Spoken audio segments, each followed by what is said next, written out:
શું તમારો કોઈ પ્રિયજન કેન્સર સામે લડી રહ્યો છે?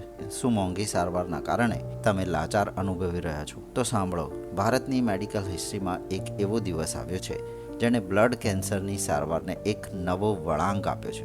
નમસ્કાર દર્શક મિત્રો, હું છું ચેતનસિંહ ચૌહાણ અને તમે જોઈ રહ્યા છો ન્યૂઝ ડેલી.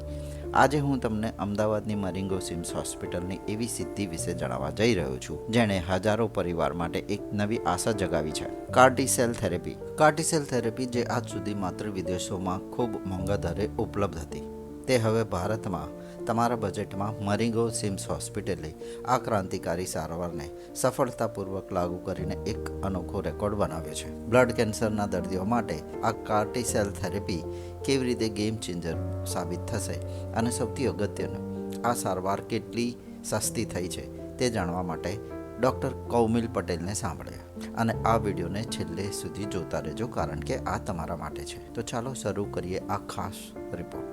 નમસ્તે, મારું નામ ડૉક્ટર કૌમિલ પટેલ છે. હું અહીં સિમ્સ હોસ્પિટલ ખાતે hemato oncologist, bone marrow transplant and cellular therapy specialist છું. આજે આપણે બધા ભેગા થયા છીએ એક કેન્સરમાં એક નવી આશા છે એ જાણવા માટે. એનું નામ છે કાર્ટીસેલ થેરાપી. કેન્સર માટે બહુ બધી ટ્રીટમેન્ટ આપ સૌએ સાંભળી હશે. જ્યારે શરૂઆત થઈ ત્યારે એક કિમોથેરાપીથી શરૂઆત થઈ હતી, એના પછી ઇમ્યુનોથેરાપી આવી. જ્યારે એના પછી અમે ટ્રીટમેન્ટ માટે કિમોથેરાપી, ઇમ્યુનોથેરાપી બંનેને ભેગે કરવા લાગ્યા. એના પછી ધીમે ધીમે ટાર્ગેટેડ થેરાપીની શરૂઆત થઈ. અમે એને પણ અમારી ટ્રીટમેન્ટમાં ઉમેરવા લાગ્યા. આમ કરવા છતાં પણ ઘણા બધા દર્દીઓનું કેન્સર કંટ્રોલમાં નહોતા આવતા અને મોટાભાગના બ્લડ કેન્સરની વાત છે. સો એવા દર્દીઓને અમે બોન મેરો ટ્રાન્સપ્લાન્ટ વડે સરખા કરવાનો પ્રયત્ન કરતા હતા. Bone marrow transplant, chemotherapy, immunotherapy, targeted therapy, આ બધો યુટિલાઇઝ કર્યા પછી પણ બ્લડ કેન્સરના એવા 25-30% દર્દીઓ રહેતા હતા કે જે આ બધી ટ્રીટમેન્ટથી સરખા નહોતા થઈ શકતા, કાં તો સરખા થાય તો એમની બીમારી ટૂંક સમયમાં કે લાંબા સમય પાછી આવી શકતી હતી. આવા ઘણા યંગ જે પેશન્ટ્સ હતા, જે બાળકો હોય, એમના માટે બીજું કંઈ અવેલેબલ હતું નહીં, એટલે અમે એમના માટે બીજું કશું કરી નહોતા શકતા. પણ જે આ કાર્ટીસેલ થેરાપી છે એ આવા વર્ગ છે, જે આવા બાળકો કે નવા યંગ લોકો છે કે એલ્ડરલી છે, એમના માટે એક નવી આશાનું કિરણ છે. કેમ કે આ થેરાપીથી જે મેં તમને જણાવ્યું કે જે લોકો આગળની ટ્રીટમેન્ટથી રિસ્પોન્સ નથી કરી શકતા, એવા લોકો પણ કાર્ટીસેલ થેરાપી વડે આપણે એમને સાજા કરી શકીએ છીએ. સો બહુ જૂજ સેન્ટરો આ કાર્ટીસેલ થેરાપી કરી રહ્યા છે, કેમ કે એના માટે એક્સપર્ટાઇઝની જરૂર હોય છે, એના માટે એક સેટઅપની જરૂર હોય છે કે જે અહીં અમારી હોસ્પિટલ ખાતે છે.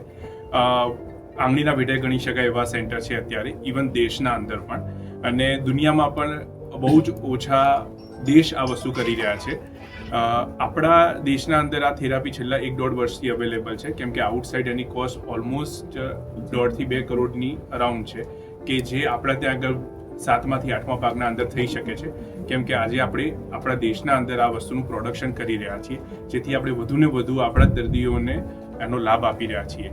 જાગૃતતા માટે એટલું કરી શકાય કે આપણે લોકોને આના વિશેની માહિતી આપીએ, કેમ કે બધા જ લોકો એ 0.01% લોકો કે જે બહારના દેશમાં જઈને આટલી મોંઘી થેરાપી અફોર્ડ કરી શકતા હતા પહેલાં, કે જે આજે આપણા ત્યાં આગળ આ થેરાપી ઘણી ઓછી કોસ્ટમાં થવાના કારણે અફોર્ડ કરી શકશે અને એના રિઝલ્ટ બહારના દેશમાં જે કાર્ટીસેલ થેરાપી છે એના જેટલા જ સારા છે. સર, થેરેપીનો સમય કેટલો લાગે છે અને રિકવરી કેટલા સમયમાં પેશન્ટને થઈ જાય છે? આ થેરાપીના અંદર તમને બેઝિક જણાવું તો એના અંદર અમે દર્દીના પોતાની જ ઇમ્યુન સિસ્ટમ માટે જે જવાબદાર ટી સેલ હોય છે એને દર્દીમાંથી લેતા હોઈએ છીએ પ્લાઝમા ફરેસિસ વખતે.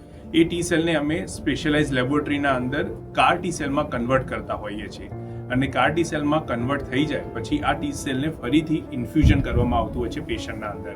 જ્યારે પેશન્ટના અંદર આ કાર ટી સેલ પાછા આવે છે ત્યારે આ કાર ટી સેલ એ નવા શક્તિ લઈને આવે છે, કે જે પહેલા ટી સેલ હતા એના કરતાં એમનામાં નવી શક્તિ હોય છે, કે જે કેન્સરના સેલને બોડીમાં શોધે છે અને એમને સ્પેસિફિક ટાર્ગેટ કરીને મારે છે. હવે જે ટી સેલ આપણે દર્દીમાંથી લઈએ અને કાર ટી સેલની જે પ્રોડક્ટ તૈયાર થાય એના વચ્ચે અંદાજે 2 થી 3 અઠવાડિયાનો સમય લાગતો હોય છે, અને જ્યારે પેશન્ટને આપણે પાછી આપીએ એના પછી એ પેશન્ટના અંદર કામ કરવાના અંદર 8 અઠવાડિયાથી 10 દિવસનો સમય લેતી હોય છે. એ 8 અઠવાડિયાથી 10 દિવસ માટે કે 2 અઠવાડિયા માટે અમે પેશન્ટને અમારા ઓબ્ઝર્વેશનમાં રાખતા હોઈએ છીએ.